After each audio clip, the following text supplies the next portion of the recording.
दोस्तों, एक ही खेत में और एक ही खर्चे में दोगुना उत्पादन और दोगुना प्रॉफिट लिया जा सकता है एक ही खेत में दो फसलें लगाकर, यानी कि इंटरक्रॉपिंग फार्मिंग के द्वारा। जो किसान भाई फूलगोभी की खेती करना चाहते हैं, आगे आने वाले दिनों में करने वाले हैं, या जिन्होंने कर ली है, यानी कि प्लांटेशन भी अगर आपने फूलगोभी का कर लिया है, तो इसके साथ में आप दूसरी फसल अब आने वाले दिनों में लगाकर और 1.5 से 2 गुना तक आप प्रॉफिट ले सकते हैं।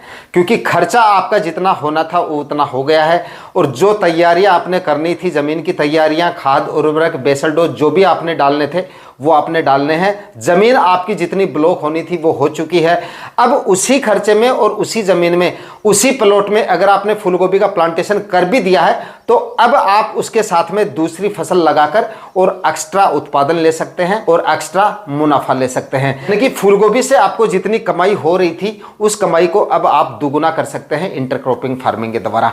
कौन सी फसल है, कब तक आपको लगानी है, पूरी जानकारी आज के इस वीडियो में आपके साथ शेयर करूंगा, और लगाने का तरीका भी आपको बताऊंगा। कब तक आपको लगानी है पूरी जानकारी आज के इस वीडियो में मिलेगी, इसलिए इस वीडियो को लास्ट तक आपको वॉच करना है। और वीडियो अगर आपके लिए इंफॉर्मेटिव रहे तो इस वीडियो को लाइक शेयर करके और चैनल को सब्सक्राइब जरूर कर देना, ताकि खेतीबाड़ी से रिलेटेड वीडियोज सही समय पर सही जानकारियों के साथ आपको मिलते रहें। नमस्कार दोस्तों, मेरा नाम है सुरेश और आप देख रहे हैं खेत किसान झुंझुनू। कुछ किसान भाई, ज्यादातर जो किसान भाई है वो फूलगोभी की खेती क्यारियां बना के करते हैं। क्यारी विधि से अगर फूलगोभी लगा रहे हैं तो क्यारी बनाकर भी आप खेती कर रहे हैं, तब भी आप इसकी इंटरक्रॉपिंग कर सकते हैं। लेकिन क्यारियों की विधि से आपको उत्पादन जो है वो थोड़ा कम मिलेगा। दूसरी फसल के नंबर्स ऑफ प्लांट आपके कम होंगे तो उत्पादन आपका थोड़ा सा कम रहेगा। लेकिन जो किसान भाई बेड बना के ड्रिप इरिगेशन की सहायता से फूलगोभी लगाते हैं वो इससे काफी अच्छा उत्पादन ले सकते हैं। उसमें काफी ज्यादा स्पेस मिल जाता है। जितने प्लांट आपके फूलगोभी के हैं उतने ही प्लांट, उतने तो नहीं लेकिन उससे थोड़े ही कम आपको लगाने हैं। मतलब जहां पे एक बेड में आपके फूलगोभी के प्लांट 400 लगा रखे हैं आपने, तो वहां पर 250 से 300 आपकी दूसरी फसल के प्लांट हो जाएंगे।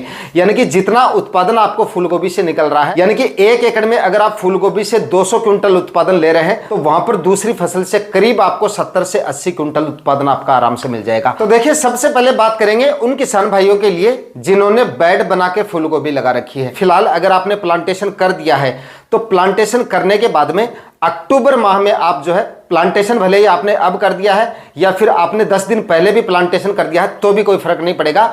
अगर आपका प्लांटेशन हो गया है और अगर आपने बेड विधि से बेड बनाकर अगर आपने फूलगोभी लगा रखी है, तो अक्टूबर माह में आप वहां पर फूलगोभी के जो आपने बेड बनाए हैं उनके दोनों किनारों के निचली साइड में आप जो है चुकंदर के बीजों की बुआई कर सकते हैं। यानी कि चुकंदर को आप सह फसल के रूप में ले सकते हैं। आपकी मुख्य जो फसल है वो फूलगोभी हो जाएगी, जो कि आपने बेड के ऊपर लगा रखी है।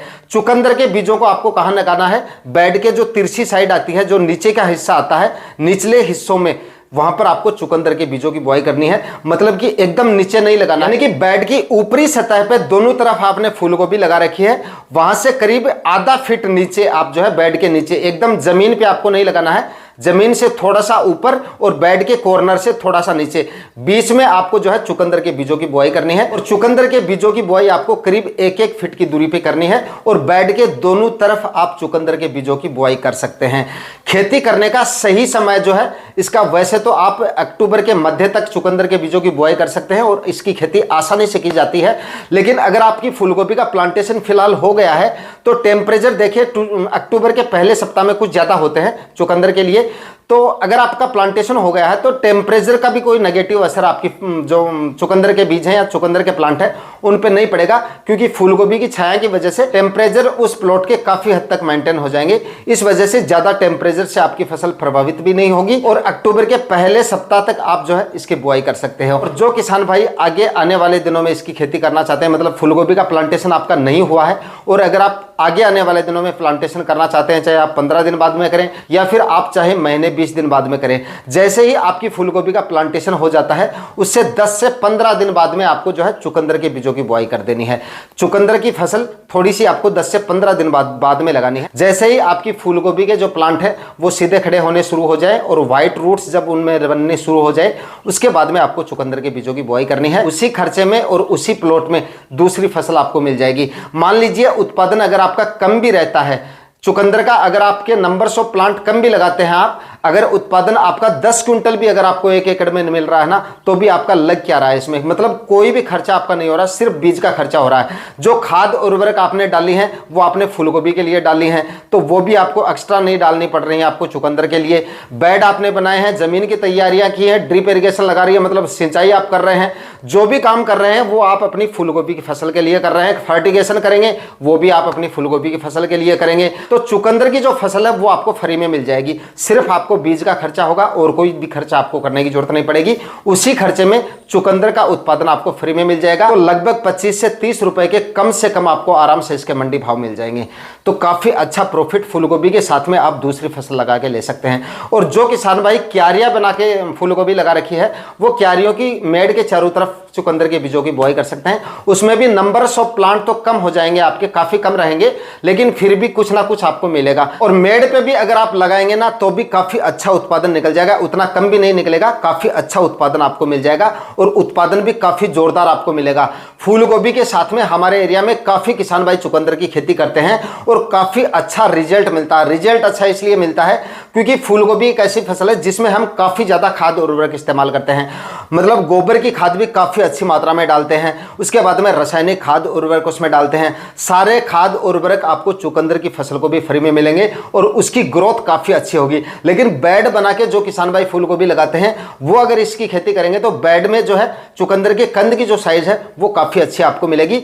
उत्पादन मतलब काफी जबरदस्त मिल जाता है और काफी अच्छे मंडी भाव मिलने की वजह से काफी जोरदार प्रॉफिट आप इससे ले सकते हैं। दोस्तों, जो किसान भाई चुकंदर की सेपरेटली खेती करना चाहें, मतलब अलग इसकी खेती करना चाहें, तो इसकी खेती करने का जो सही समय है वो अब आप जो है सितंबर के आखिरी सप्ताह से लेकर और उसके बाद में अक्टूबर माह तक आप कभी भी इसकी खेती कर सकते हैं। अक्टूबर के पूरे अक्टूबर माह तक आप इसको लगा सकते हैं, काफ़ी अच्छे रेट आपको इसके मिल जाते हैं।